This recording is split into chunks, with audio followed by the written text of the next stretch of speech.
All right, it is my pleasure to introduce Dr. Diane Fazio, who's a chiropractic physician with practice rooted in functional medicine. This is the art and science of exploring the root cause of imbalances that lead to illness states. It is and has been for the last 15 years his mission to care for patients by helping effect the controllable risk factors to their health and well-being. This is done with an eye towards improving their quality and quantity of vibrant time on this planet. Dr. Dan Fazio.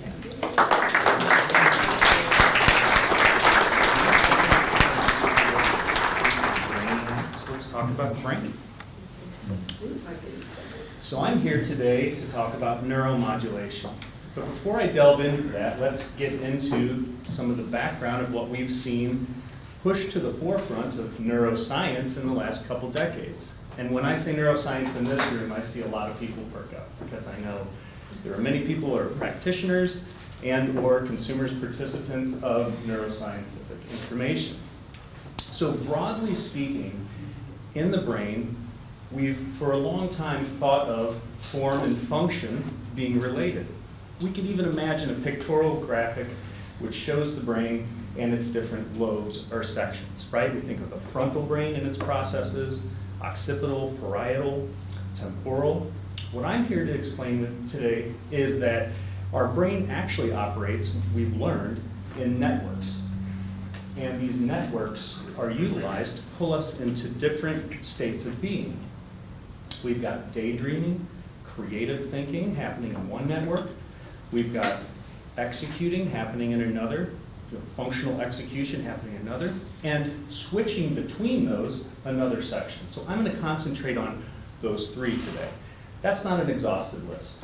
We've also got visual networks, we've got limbic networks for emotional responses, but we're going to concentrate on the three I spoke of. So before I go flipping through here, let me take you on a quick journey. The default mode network is the space of daydreaming. If anybody would have gone to grade school with me, you would have seen a great example of default mode network. Daniel, what are you staring at outside the window? Right? It could have been an airplane, it could have been a squirrel, maybe the motorcycle going by. But really what I was doing was I was in deep creative thought. I had a tendency towards that. Now, when asked in third grade, Daniel, what are you doing? I didn't say, I'm locked in my default mode. No. Mrs. Dodge would have been very impressed, but that didn't happen. What they were really looking for was me to be able to switch into my executive network, right? Executive function network. We think of this as frontal lobe mainly, but what I'm teaching today is this is about the network more than the area of the brain. This is where we're getting it done. If the daydreaming kiddo is in default network, the airline pilot that just got clearance to take off, who's going throttles up and starting the roll to take off, is your executive function brain. They're locked, they're loaded, and they're not daydreaming. Switching between those two areas is what's known as the salient network. And we do all sorts of things to modify how well we switch. Some individuals in the room use caffeine to enhance their ability to engage and switch, because we know we don't multitask well, right? That's a misconception. We can't multitask, but we can rapidly switch between these functions, and that's the job of the salient network. So with that background and understanding that we go between daydreaming, creatively, executing, and there's a switching mechanism known as the salient network, now we're prepared to talk about how neuromodulation works. Now, I'm going to tell you neuromodulation is a growing field. It's amazing, and we're quickly making change. Also, regulatory bodies are trying to catch up with this stuff. And here in the United States, our FDA is taking much longer than the European Union's counterpart has taken. Now, part of that's because in the EU, there's 4 different industrial sectors that are looked at, and here we're all lumped into one. But I'm going to talk about some technology that's alive and well, working with medical claims being made in other areas of the world, and we're getting ready to gain clearance on some of that here. So let's get rolling. So what is neuromodulation? Well, as it relates to my discussion today, we're going to talk about neuromodulation having 2 broad categories. One uses equipment often can be worn at home. These are at-home units that can be used that use positive and negative electrodes to stimulate our brain. Our brain is electrical in nature. If you're measuring brain activity, you use an EEG, electroencephalogram. That is just taking the electricity produced by your brain and placing sensors in a cap and tracking that during wakeful time and seeing what areas are most active or least active. When that mapping is done, then inferences can be drawn about activities of high and low, areas of high and low activity, and devices can then be worn to stimulate certain areas and drive engagement with other areas of the brain, i.e. functional networks. The other component we'll talk about is using sound waves. Now, by a show of hands, who has heard of or experienced shock wave treatments somewhere in the body? These are ultrasound style treatments. It's known as extracorporeal shock wave when it's used to help joints, ligaments, tendons, muscles. And that's a pretty powerful signal because what you're really trying to do is disrupt tissue. You're trying to irritate it because our body has been created to then respond to that irritation with healing factors. But when we start working with the brain, the neural tissue is very delicate. And so we would never, ever take an extracorporeal shock wave machine and then use it on the brain. The microvasculature of the brain couldn't handle it. But some brilliant researchers and a company out of Switzerland decided to create a device that was tuned and tailored specifically for brain treatment. And that's the second thing we're talking about there, shockwave treatment that's specifically tuned for the brain. This is known as transcranial pulse stimulation. Transcranial, it's moving through the cranium, but it's non-invasive, it's sound wave. It penetrates a depth of 8 centimeters, and if you think of it, measuring, that means you can touch almost any area of the brain with it. It is directional, so we can point it at the brainstem, the parietal lobe, the frontal lobe, or choose to wash areas of the brain and move cerebrospinal fluid. This is remarkable technology. There is a research study happening currently at Harvard. What's being studied is Parkinson's, and they will gain approval on this because the outcomes are so impressive. And that's a big statement, right? We're going to see that wrap within the next few months. Wow. And at that point in time, then these machines will be available for usage. So much like when Les Landis taught me about AI before it was even announced, I'm telling you, we've got something on the horizon that's totally revolutionary. Going to be able to work with brain functionality in these networks and also help co-manage, if not manage entirely, deep neurological challenges. So, some things that it helps. We can see here, depression, stroke rehabilitation, cognitive decline in Alzheimer's, neurologic disorders, chronic pain, migraine, and then psychiatric disorders. So, if it involves the brain, think of neuromodulation as a possible adjunct to treatment, meaning if there's a pharmacological agent being taken, it can enhance it and allow it to work better. Or if it's a circumstance it's not responding well to conventional treatments, here's an alternative that uses either electricity and or sound. So, disorders that can be treated are listed up here. I just wanted to show you the mass effect of how amazing this is. Because our brain controls everything, the treatment with neuromodulation can affect so much. Epilepsy, psychiatric disorders, migraine, stroke rehabilitation, OCD, obsessive compulsive disorder, ADD, so many different functional challenges that we're running into now can be helped with neuromodulation. So with stroke rehabilitation, it improves the motor recovery and aids in some of the vascular changes by stimulating growth factors in the vascular sector. When I began studying neurology over 20 years ago, we were discussing neurons as not being able to be regenerated, and we now talk about it entirely differently, right? Neuroplasticity was used for so long. Now in the medical literature, it's known as metaplasticity, but it's the same concept that we can activate centers in order to take over for other centers that have been damaged, and we do in fact have healing that can happen at the neuronal level. So with an area that is very timely, as we have so much of the population aging, and all of us know somebody or have a family member who's been impacted with cognitive decline. I want you to think of neuromodulation as a potential way, an adjunct or a main treatment that could help slow the progression, improve functionality, and wake up some of the natural healing processes that exist, because that's really what we're driving down to. We're talking electricity and sound to modulate the brain. What are we really leveraging? Our own body's ability to use the immune system, the nervous system, and the hormonal controls in our body to bring about healing. This is just nudging things in the right direction. So spinal cord stimulation, vagus nerve stimulation, I'm going to stop there for a moment because there's so much good information, and rightfully so now, about how vagal tone, or increasing that vagus nerve activity, actually drives us into more of a relaxation response. Vagus is one of 12 different cranial nerves we have that exit somewhere between here and here, but it gets so much attention because when you flip that one switch, you down-regulate a lot of things that are thought of as the fight or flight type reactivity, and you upregulate the things that are needed for long-term wellness, cellular rejuvenation, resting, digesting. So just that alone, using a vagus nerve stimulation product. And just to let you know, I just switched over. These are devices, look like a belt pack that can be worn, and they often stimulate through the interconscious ear here. It's going to stimulate your nervous system that way. But you could wear one of these devices. It's still gaining FDA approval here. I want you to hear effective and safe, but it hasn't worked through the process yet. Elsewhere, it's a medical device, right? So many of you know I traveled over to Cyprus back in December with a medical doctor that I'm partnering with and offering these services.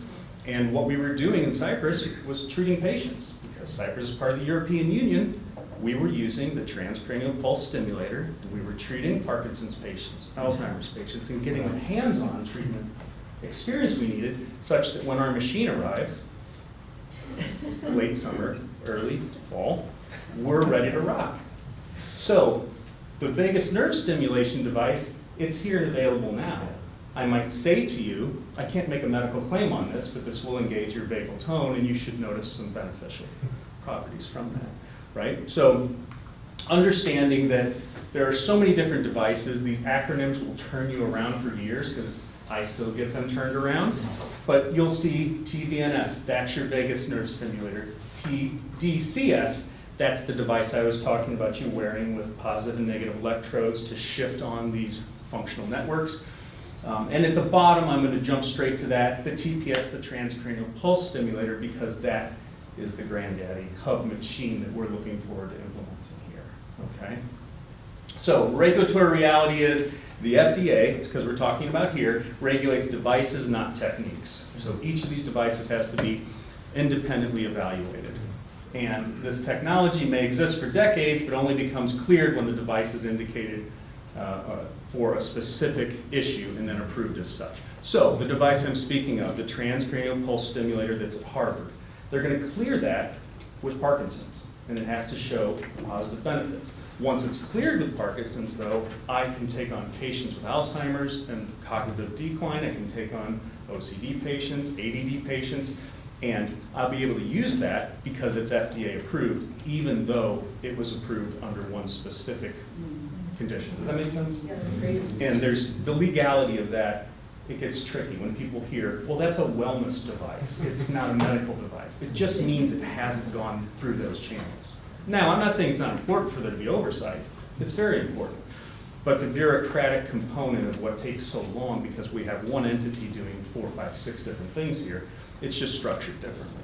So the path for approval is some of these commercial devices are being used and have gained approval. So we have a device that stimulates from one frontal region to another. That's called a flow device. There's an app on your phone where you do your daily check-in, and then you wear your flow device for your treatment time, roughly a half hour. And while you're wearing that, it is stimulating these pathways.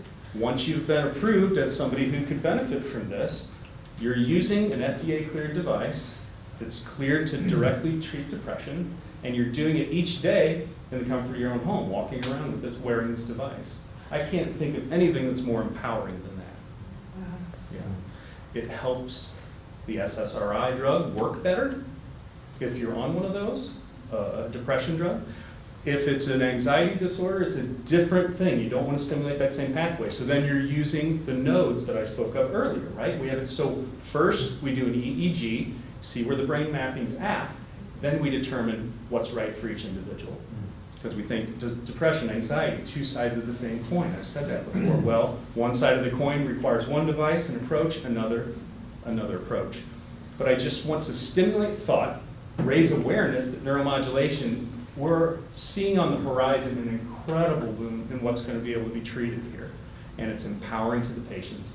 And it fits very beautifully with holistic wellness. So advantages are adjustable and reversible and can reduce reliance on medication, targeted with fewer systemic side effects. And then we got limitations, device malfunctions, not effective for all patients, so a trial of care is needed. Can be expensive. Some of these devices are costly. But when we start looking at the benefits, the return is really clear, right? The cost-benefit analysis is easy. Thanks, Mark, I hear you. So the future of neuromodulation, this is our last slide. Closed-loop systems that respond in real time, much like for diabetics used to have to test their own insulin. They had to bolus how much insulin they were receiving, test their blood sugar. Now there's closed-loop systems that manage that entirely. We're going there with neuromodulation. More precise brain mapping. Again, EEGs are amazingly effective, but they do have limitations. That's getting better and better. Functional MRIs are used here also. And then non-invasive techniques with broader applications, just broadly speaking. So let me turn it over to any questions. I heard a lot about benefits. What risks might be involved? Great question. So if you're wearing an at-home unit, so there's a few that come to mind, but using the cathode and anode devices that are stimulating and driving. If during your EEG certain patterns were identified, but others were more recessive, we could be treating aggressively for, let's say a patient showed signs of depression. We could be treating aggressively for that depression and their anxiety could start to tick up. And so this is the importance of following. We don't just ship these systems out. We evaluate them, we start them in the protocol, we monitor and treat in-house, and then they get to take home with touch points along the way. Yeah, so we don't just lock and load, send people out. There's a maintenance process and testing along the way. Dan, so when you talk about third-party payers, where do they fall into this thing? That's an excellent question.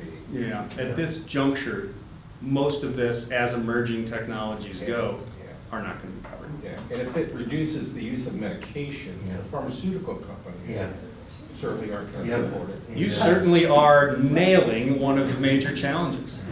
Yeah, absolutely. This goes to your statement about integration with holistic medicine. Yes, sir. So is there any study about the extent to which the machines may operate as leverage for and extending the capabilities of visualization, self-talk, binaural beats, music technology, things like that? Love it, and I'm not surprised you would ask that question. Wonderful question. So when we're talking about the different networks and switching between default, executive, and that salient switch, what we know about mindfulness practice, and as you've taught us in front of the group, mindfulness can draw us into tighter control of being able to access those executive function purposes. And it does it by helping to modulate dopamine and control for some of the distraction functionality that can happen when you're switching between those. So there, you can put into Google a flag. Somebody taught me how to do this because I'm not highly technical, but you can put into Google a flag where when new research appears for some of this equipment, you'll be instantly flagged. And I decided to do it back in December for the vagus nerve stimulator. Let me tell you, every day I have 2 to 3 notifications about how vagus nerve stimulation is working through research and helping in these different areas. So I know there's a big amorphous answer to a very good question, but the research is growing rapidly in all of these services, and I don't know specifically instances where that research is happening, but I'm positive UCLA's got some stuff like that. Okay, so is this a certification that you get, or how is it that you are okay to use that in your practice? Great question. I have a follow-up. Okay, I'll be ready for that too. So the quick answer is neuromodulation, it is just like the devices, right now somewhat unregulated. I mean, we've heard of TENS machines, many people might own one, they're 50, 75 bucks. That's technically neuromodulation. Not at the brain level I'm talking about, but it's modulating your nervous system, right? So the answer is you gotta watch out, because if you are doing neuromodulation somewhere, if it is a medical facility with licensed providers, so what we have, the medical doctor I'm teamed up with now and myself, we have the licenses to, as portal of entry physicians, to make these determinations. Now we have a neuroscientist working with us. He's not licensed like that. He's also the smartest person in the room, right? So I'm not dismissing anybody who doesn't have that licensure, but that's your easiest way to find out. Are you working with a licensed healthcare professional who's part of that team, or in our case, 2/3 of the team? Your second question. And because it came to my brain, I have to ask about, like, the technology shows how many microplastics that we have in our brain these days. Is this correlated in any way with that? Great question. The one correlation I can tell you is when we're working through Alzheimer's protocols, for instance, and I go to that because tau protein synthesis in the brain is one of the main factors, amyloid beta factors and tau proteins, right? What we do with the transcranial pulse stimulator is we literally run down the central sulcus, think of it as a river that's running between the two lobes of the brain, and we wash the brain. The protocol is washing, washing, washing through here, and what you're doing is working to flush that out. Now, Dr. Gundry taught me that we all have the equivalent of a plastic spoon with the plastic in our brain, so I'm Yes. saying that as I haven't done research on that or read direct research, but there's a lot of plastic in our environment that's then entering our system. I have not seen any research as to know exactly how this can help flush that out. It's insidious because plastics are nonpolar, meaning they don't respond to charges, and most of the movement in our body happens electrically because of charged factors. Yeah, proteins are charged very strongly. You can move them easily. You can bond proteins to compounds like chelate minerals, and then you can force those minerals into certain areas of the body. Things have to be charged. The nonpolar nature of plastic makes it kind of insidious. It bonds in with the wirings coating in our axons. Yeah, I just read an article recently about the importance of the vagus nerve and how stimulation of the vagus nerve can cure an incredible swath of ailments and illnesses. And from what I read, the technology that's available right now is pretty simple and not terribly invasive. It's like you'll implant a very, very tiny device near the vagus nerve, and it kind of sends off impulses, and I'm getting out of my depth here, so I'm going to let you talk about it. I got you covered. The device that we utilize, you wear for 4 hours. For every minute, it's on for 28 seconds and off for 32 seconds. I didn't come up with that, but brilliant researchers figured out that was the magic number. So we'll just round up or down depending on, and we'll say for every 4 hours of wearing that, you're getting just under 2 hours of active stimulation. But with nerves, if you stimulate them constantly, you'll exhaust some of the internal supplies. So that's the rationale for the switching on and off. Unless you couldn't be more right, he's not a plant. That was just an authentic question. Wearing a vagus nerve stimulator alone will downregulate the stress response in the body. And if we look at stress's role in disease processes, be it autoimmune disease processes, right? Immune system modulation that challenges our immune system's ability to fight aberrant cells, cancer cells. All of this, if we think of shifting into a rest and digest restorative mode, that's what a vagus nerve stimulator does. And you're right, it's relatively simple technology. Very easy to wear around while you're working or doing things around the house. I get the last question this time. All right. Parkinson's or Alzheimer's patients, how often or how long do they need to wear that device to get real results? Is it like once a month? Is it every other day? Great question. So during the evaluation phase, we set the customized treatment protocol. But I can tell you what we were doing when we went over the European Union, we were training, we were seeing folks daily for a period of time. So that's 5 to 7 times a week in a row. And that's when we were using the transcranial pulse stimulator for them. Then they went home with a device that reinforced what we did different technology, but still neuromodulation, would work on those pathways, and then at touch point, they might be back in 6 weeks, might be 12 weeks, might be 8 weeks, but they're coming back in for more treatments with transcranial pulse, but then they're wearing a second device at home. And this is really how neuromodulation works. We stack between in-clinic usage, where we're monitoring very directly what's happening, and take home, where they can continue applying that daily pressure to keep that kinetic movement moving forward. That's awesome. Thank you so much. Thank you.